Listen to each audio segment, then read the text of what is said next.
धर्मात्मा सेवक मंडळ नागपूर चिंचीच्या वतीने महान त्यागी बाबा जुमदेवीच्या आदेशाने आजची भागवत कार्याची चर्चा बैठक आदरणीय भरावजी मेसराम यांच्या निवासस्थानी चर्चा बैठक सुरुवात आहे। या चर्चा बैठकीमध्ये बुद्धीचे विधाता भगवान बाबा हनुमानजी उपस्थित आहे, यांना माझा प्रणाम। मानव धर्माचे संस्थापक महान त्यागी बाबा जुमदेवजी उपस्थित आहे, यांना माझा प्रणाम।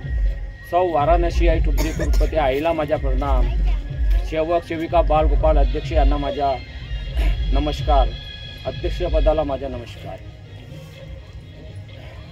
या मार्गामध्ये ही भगवत कार्याची चर्चा बैठक 4 तत्व 3 शब्द 5 नियम आणि सेवकावर घडलेले अनुभव यावर आधार असतो। आपण जेव्हा या मार्गामध्ये येतो आणि कार्य घ्यायला जातो तेव्हा मार्गदर्शक आपल्याला का म्हणतो 4 तत्व 3 शब्द 5 नियम, या नियमाच्या आपल्याला तुम्हाला पालन करावं लागेल। तर आपण हो म्हणतो, शब्द देतो आणि शब्द घेतो आणि नंतर आपण आपल्या निवासस्थानी येतो आणि आपण पालन करतो। तसंच आपण सकाळची विनंती आणि संध्याकाळची प्रार्थना, याच्यामध्ये प्रार्थनामध्ये आपण जीवनात चालविण्याकरता ग्रस्त उंची आणण्याकरता मानवी जीवनाचे अनेक उद्देश सफल करण्याकरता बाबांनी 5 नियम दिले आहे। ध्येयाने एक परमेश्वर मानणे, सत्य मर्यादा, प्रेम सेवकात तसे कुटुंबात कायम करणे, अनेक वाईट व्यसन बंद करणे, दारू टॉनिक सट्टा जुवा लॅटरी पटाची ओढ कोंबड्याची काठी चोरी करणे, खोटे बोलणे, राग आणणे बंद करणे, हे आपल्याला नियम दिले आहे। खरोखरच आपण ह्या नियमाचे पालन करतो म्हणून आपल्याला ते चूक होत नाही। आणि जो सेवक या नियमाचे पालन करत नाही आणि आपल्या कृतीमध्ये उतरत नाही तो चुक्या करत बसतो। आम्ही या मार्गामध्ये आलो,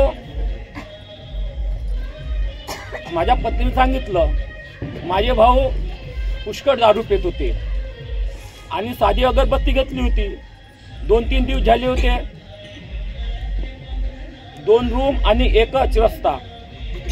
तर पहिला सेवक टेकामजी आमच्या निवासस्थानी आले, चला म्हणे रागोटीची मार्गामध्ये आले तर जाऊन आले तर ते दरवाजाचे होते तिथं या टेकामजी म्हणलं नमस्कार म्हणलं, नाही म्हणे तुमच्या इथं भगवान नाही म्हणे, सैतान आहे म्हणे, पा म्हणे सैतान बसलाय म्हणे। माझे भाऊ दारू पिऊनच होते तिथं।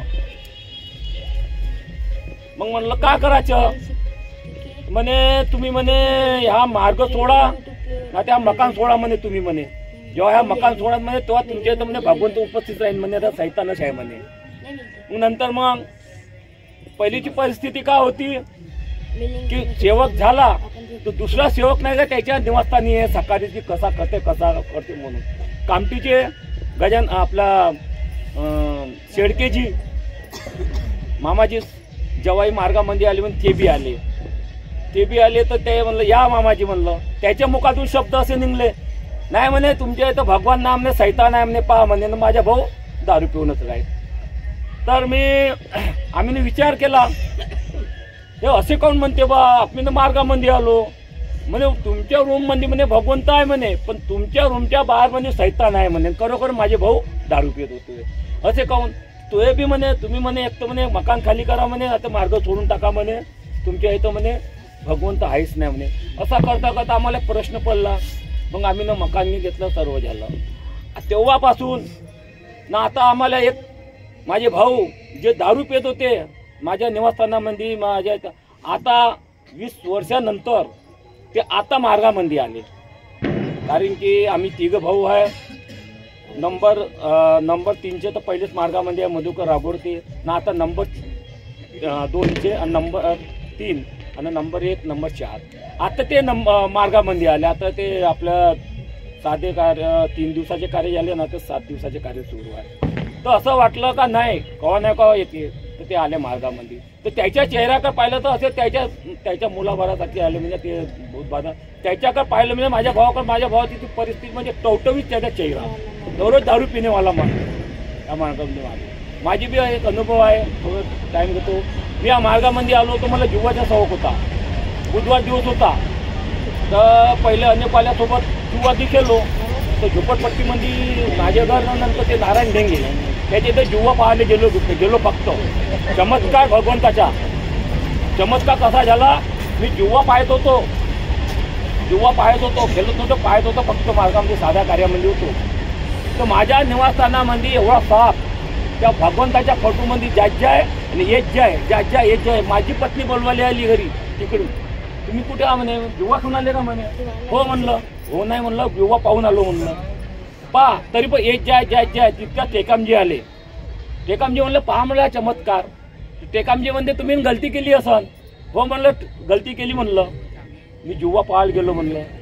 तर म्हणे ज्या म्हणे भगवंतासमोर बसा म्हणे. तो वरचा स्वतः मी बसलो. बाबा म्हणला आजपासून मी जुवा पाहायला जाणार नाही आणि खेळणार नाही म्हणलं. हा शब्द ठेवला तर तो कोटी गेला आणि का केला त्याच्या भगवंताचा चमत्कार. जर आपण तत्वशब्द नियमान चाललो, तत्वशब्द नियमाचे पालन केलं तर आपल्याला केसाला सुद्धा धक्का लागू शकत नाही. आणि जे तत्वशब्द नियमाचे पालन नाही केले, आम्ही पाहतो आता तत्वशब्द नियमाचे पालन नाही करत, फक्त सेवा खाऊ म्हणे आपल्याला जय दिला तसं राहिलो. पण ते त्याचे कर्म त्याच्या परी. आता तो सुनील राऊत बी आम्हाला मालूम पडे हा दारू पेते बहुत वाईट व्यसन केलं, पण तो राहिला नाही. कारण की तत्वशब्द नियमाने आपण राहून तर आपला भगवंत आपल्या पाठीशी आहे. आणि तत्वशब्द नियमाने अगर चाललं नाही तर भगवंत कधी राहणार नाही. म्हणून माझ्या बोलण्या चालण्यामध्ये काही चुकूल झाली असेल तर भगवान बाबा हनुमंती मला माफ करतील, मान त्यागी बाबा जुमदुजीन मला माफ करतील, बसलेले सेवक सेविका बालगोपाल हे सुद्धा माफ करतील. एवढंच बोलून मी आपल्या समजतो. आणि आजची भगवत कार्याची चर्चा बैठक समाप्त झाली असे मी जाहीर करतो. घर मालक ज्योत लावून